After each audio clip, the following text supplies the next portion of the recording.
Hi everyone, we are into the 9th week of this course Water Economics and Governance, and this week we will be talking about the governance aspect of water management. Earlier we have talked about the basic human rights to water, sustainability aspect, then how we give a economic value to the water, how the water pricing is done, what are the various pricing mechanism, pricing models, and then how the larger water projects are evaluated based on the financial evaluations or capital budgeting techniques. So, that is one aspect where basically the economic or monetary terms are the guiding principle for decision making, but decision making in water sector is not just limited to the monetary principles. We have discussed this earlier also while talking about the concepts of sustainability, concepts of right to water and sanitation. So, all this because we earlier discussed that every residents or every citizen of a country or a state is liable to get the good quality and sufficient quantity of usable water for meeting his basic needs under right to water at of course affordable cost. Then we did discuss that when we are discussing the sustainability concepts, we did talk about that sustainability is not only in terms of engineering sustainability or financial sustainability, it also involves the environmental or ecological aspects. So, environmental sustainability ensures that the resources are to be preserved for future generations. So, that means due emphasis is to be given to the resource protection, to social needs means human right to water. So, ecological need, social need, then there are financial aspects, all this we discussed in bits and pieces. Now, when we come on to the execution of the policies or framing the policies, there all these different aspects, the engineering aspect, the social aspect, the environmental aspect, the financial aspect are need to be integrated, and the water in general or overall to be governed for the social needs or for the need of the human development, human progress or human growth, in keeping all these different aspects in mind.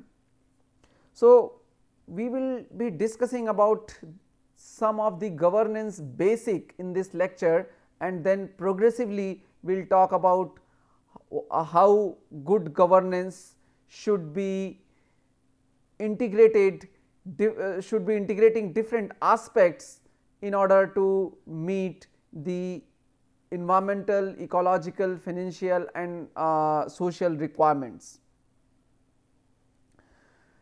So, first let us talk about the governance. As per United Nations Development Programme, the governance is the exercise of economic, political and administrative authority in any particular field. We are not talking just about water here, but in we can have the governance can be in the financial term, the governance can be for any resources, okay. But eventually what governance essentially means is exercising economic, political and administrative authority to manage the country's or a state or a city's day to day affair or long term affair at all levels. So, it comprises the mechanism, the process, the institutions through which citizens and group articulate their interest, express their legal rights, meet their obligations and mediate their differences. That is what governance means. So, a governance will have multi-level objective, multi-level, multi-slabs for different type of interaction, different type of objectives, where the different group can express, can show their interest, can tell their needs, can exercise their legal rights, can meet their obligations, and if there are any differences or disputes, there has to be a platform provided for mediating those differences. So, that is what comes under the governance. Now, when we specifically talk about water governance, so water governance refers to the range of political, social, economic and administrative systems that are in place to develop and manage water resources. So, when we are just talking about governance, it is in general. Governance could be of anything, governance could be of fund, governance could be of any of the natural resources, be it governance of water, governance of minerals, coals. So, all that will come in general, but when we specifically talk about water governance, so that means we are basically referring that the political, social, economic and administrative system that controls, that manages, that oversees the development and development of water resources and the delivery of water services at all different levels of society. Now, there has to be a set of systems that control the decision making with regards to the water resources development and management, and that is what is covered under the water governance. So, water governance is not specifically about the laws and policies or decisions that are being made. It is much more about how and in what particular, what specific way these decisions are being made. So, who is making these decisions? These decisions are made by whom? These decisions are made when, in what circumstances, under what conditions, and under which set of norms, or how these decisions are being made. So, it is more about the way in which these decisions are made rather than actual decisions which are being made. Okay. So, for example, let us say a city is having a water resource available to it, and there are different sectoral demands. There is demand from agricultural sector, there is demand from industrial sector, there is demand from domestic sector. So, how to distribute the available resources in different sectors, let us say this decision is to be made. So, instead of like the final decision that okay, let us give for say 60% water to the domestic sector, then another 30% to the agriculture sector, or balance 10% water that can be distributed to the industrial sector, this would be a decision. So, the governance is not limited to this decision. The governance is limited that overall how these requirements, how these specific demands were communicated to certain set of people, certain set of organizations or agencies. Let us say it is jurisdiction of municipality. So, the governance or the policy is that whosoever is having a demand from whichever sector communicates their demand to a regulatory or governing body. Now, this governing body has a way to make a decision, to come to a decision. The decisions generally are not arbitrary. It is not that these three people came and tell okay, I need this, I need this much and I need this much, and the person or organization decides okay, granted this much, you granted 40%, you are granted 10%. It is not like that. There has to be a set policy. Okay, if let us say this kind of variable demands arises under limited resource cases, how the distribution to be take place, there has to be a formation of committee, or there is a let us say standing committee the matter will be referred to that. There will be different people with different expertise in those committee. There will be deliberations, there will be assessment of the requirements, then there will be final decision, then there will be opportunity to challenge those decisions. So, instead of the final decision, the governance essentially means how these different processes were followed. Okay, how what is the body to which the demands is to be communicated, how this after getting the demand, what framework or what approach is to be adopted to deliberations on those demand, who makes the decision, if is there a committee of how many people with what backgrounds, then what are the further scope for negotiations, what are the further scope for having judiciary involvement in case of any disputes. So, all those processes, all those various steps are actually defines the governance, different steps and different stages of governance for this particular case, and not the final decision rather. Okay. Final decision could also be one of the aspect, but not the only or not the major aspect of the governance. Now, water decision are anchored in governance systems across 3 levels. There is government, there is civil society, and there is a private sector. It is not necessary that all 3 are involved. Okay, that again these could be the possible 3 sectors, but which state or which government or which governance structure is very efficient and involving all 3 different levels will sort of depend on case to case basis, but there is a possibility, and there is actually in fact in all likelihood these 3 levels should be involved in decision making: the government, the civil society and the private sector.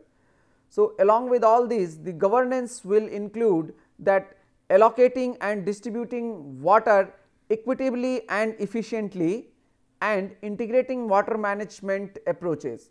So, how the water allocation and distribution can be done in an equitable and efficient fashion. Okay.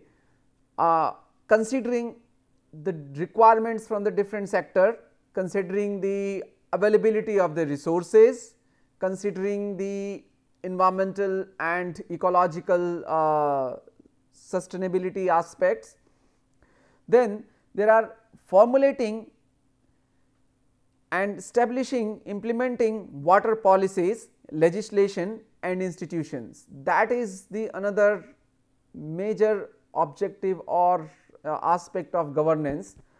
So, under water governance, the different set of water policies are formulated, established and implemented. They are brought into the legislation. There are institutions that are set up for overseeing these implementation and establishment of these policies in the field, and then there are clarifying the role of government, civil society and the private sector and their responsibilities for owning, managing and administrating water. So, under the governance structure, the specific role of government, role of civil society if any, and role of private sector, their roles, their responsibilities, their authorities, powers are all to be explicitly mentioned, explicitly made clear under a governance system. So, who owns the system, who manages the system, who administers the water, how the disputes or are managed if such disputes arises. So, all these aspects should be dealt under a governance system. Now, why we need effective water governance? because water is there, we have been using water since ages, there are requirement of water being fulfilled by our natural resources for so long period of time, but as particularly with more and more of urbanization, the requirement of water are being more and more concentrated at one particular place. There are issues related to the availability, then there are issues related to the quality of water, there are issues related to the wastewater management or pollution of the natural resources through wastewater, there are issues related to the sectoral distribution or because water is not uniformly distributed. So, these issues emphasizes the need of effective water governance. Why we need effective water governance is primarily because there is increasing demand. So, when there is less of demand and more of resource, nobody bothers to manage much. Okay. One, if ample resources are available, you go consume whatever you want, nobody bothers. But if resources are limited, that is the second point, limited resources. So, if resources are limited and demand is increasing, and if there is an imbalance between the availability of fresh water and demand of fresh water, then there has to be a management practice or a governance practice to be adopted, which distribute these waters in fair and equitable manner in case of resource scarcity, in case of limited resources particularly, and when there is more demand arising. Then there are unequal distribution. Okay. So, as if you see the examples across the world, okay, there are European countries which are very rich in the water resources, then there are African countries which are extremely deprived of freshwater resources. Okay. Just last month, if you are aware, there has been cases or there has been basically lot of news coming out for the Cape Town in South Africa, that the fresh water has almost exhausted, their resources are only can sustain till the April 2018. So, they are on the verge of basically depleting all their water resources. Okay.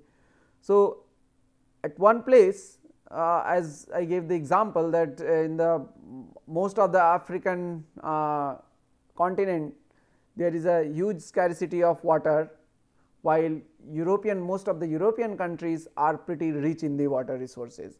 So, there is unequal distribution, it is not only on the international or the continental scales, it is actually within the country also, within the state also. Okay. You see in India, eastern part or to some extent northern part are relatively better, while central part, if you see the Rajasthan, Maharashtra, there are large degree of water crisis keeps on appearing frequently every now and then. Okay. We see couple of years back what was the condition in the Latur of Maharashtra. Okay. So, there is unequal distribution, which again says that because under fair circumstances, every citizen should have the equal rights onto the available resources. However, because of unequal distribution of water, at some places there is a scarcity of water, while at other places there is abundance of water. So, if a good water governance or water management practice is adopted, if water is governed in a proper way, water is managed in a better way, these gaps could be minimized, could be reduced. Then there is a sectorial access to water. So, as we were saying that the demand for water arises from different sectors, and when we have fixed or limited amount of resources and all of the demand cannot be met, then we have to prioritize sectors. Which sector to be prioritized? Whether we are going to let the industries proliferate, we supply water to the industries for the industrial growth and our agriculture suffers, or we supply for irrigation and let our industries suffer by not getting adequate quantity of water. How to manage the demand from the municipal sector when there is a limited resource available, or in order to, let us say, meet the complete demand from municipal sector, because these demands also can be varied, okay, again by the governance practices. We couple of weeks ago we were discussing the water pricing aspect. So, for say the pricing sends a signal in controlling the demand. We discussed this earlier. So, what is water pricing? Water pricing is a tool or is a way of governing the water resources. It is basically making a policy whether water, how to price water, and whether water is to be priced or not priced at first, then if it is to be priced, at what rate it is priced, whether we are going to price water for a marginal cost or average cost, okay, or whether to subsidize water or not to subsidize water. So, these all policy decision falls under the scope of governance. The water is being governed, so these kind of decisions are being made, and they eventually end up controlling the demand aspect also, controlling the people's behavior also. So, there is an integrated aspect to all this. And so, for example, we were discussing, so if you are having, let us say, a high demand from municipal sector, whether we can adopt some governance principle to reduce that demand from the municipal sector and let that water go to industries for the industrial and economic growth, or let that water go to the agriculture for food production purpose, for ensuring food sustainability. So, these also needs or calls for a good governance practices when there is a sectoral crisis onto the sectoral access of water. There is a need of accountability and transparency, because when water is distributed or managed in a non-transparent manner or non-accountable manner, nobody knows, nobody can question the decision. When people do not know, it is very difficult for them to raise their voices, put through the questions that why this water is being given to here and there. So, this is what actually has been happening in our country for over a large period of time. There was no as such accountability, and there was no transparency at all in the decision making. In that cases, the involvement, as we were discussing, that there are three stages or three levels of involvement needed in water governance: the government, the civil society and the private sector. If there is no transparency, the civil society involvement is automatically reduced or minimized, because people are not aware with how much water is there, how these decisions are being made, whosoever is getting what amount of water. So, when they are not aware that much, they do not bother to sort of participate in the decision making and management processes. Then again, if there is no accountability, even the government or private sector also does not have that much of involvement or interest in managing the services, because if I am not accountable to something, I will not bother much. Okay. So, that need of accountability and transparency has to be there, and that is an essential component that is that is one basic requirement for the effective water governance. Then there are water rights. So, we discussed this earlier, that as per right to water, everybody should get the sufficient and safe quantity of water, safe quality of water.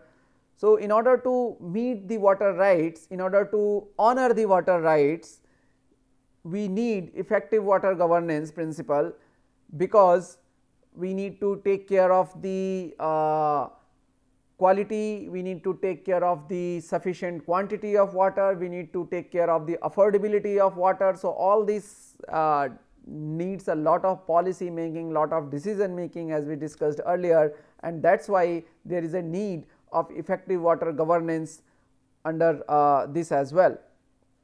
Then there are increasing population concerns. So, since the population is increasing, actually this point is more or less linked to the increasing demand. So, if there is increase in the population, there will be increase in the demand. Okay. There will be issues related to the sectoral access of water as well. So, then in such circumstances, again when the demand is arising due to the increasing population or the different level of this thing. So, there is linkage to the water rights also. More people are there with different classes, different economic backgrounds, so fulfilling their water rights. So, actually the population increase is one of the very basic causes for the water mismanagement or for the limitation of freshwater services to all, to every citizen. So, this also again calls for a effective water governance policies. And then the last one, but one of the very important one, is the disputes. So, when there is a dispute related to the water, it needs to be resolved through a set of policy mechanism, and that for that we need some set governance mechanism or policy making, decision making mechanism, which can help in resolution of the disputes. Okay. Very recently there has been a ruling came from the Supreme Court about the Kaveri disputes, okay, where the Karnataka has got more water and the water allocation for Tamil Nadu was reduced by the Supreme Court. So, you see this Kaveri disputes was running for over a large period of time. There was tribunal, then it moved to the judiciary processes. Now, there was a set mechanism for handling these disputes. Okay.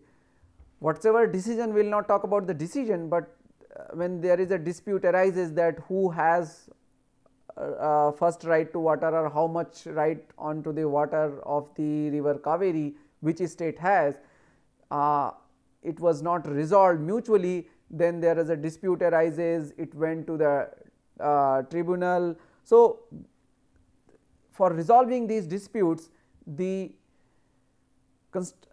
sort of making a tribunal to hear this case, then sort of tribunal looking after the various aspects, having different sort of expertise involved in the tribunal, and then making suggestion or giving a decision about the water allocation.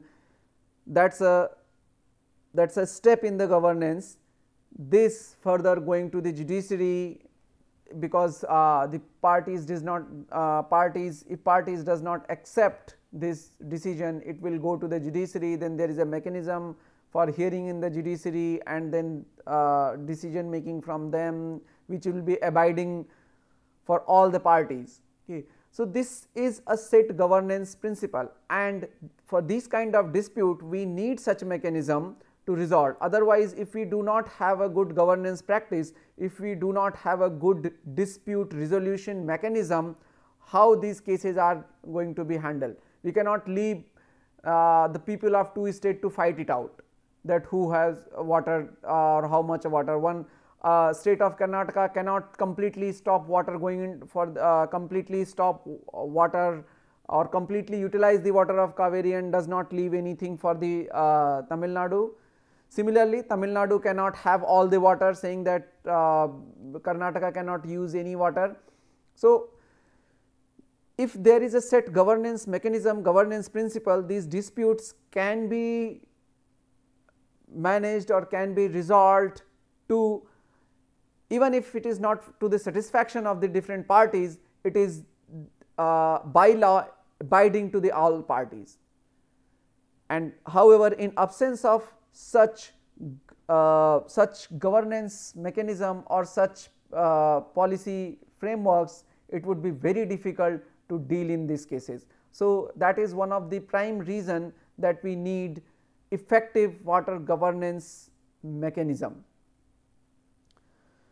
So, we will end this session here and continue further discussion on to the principles of water governance and elements of water governance in the next session. Thank you.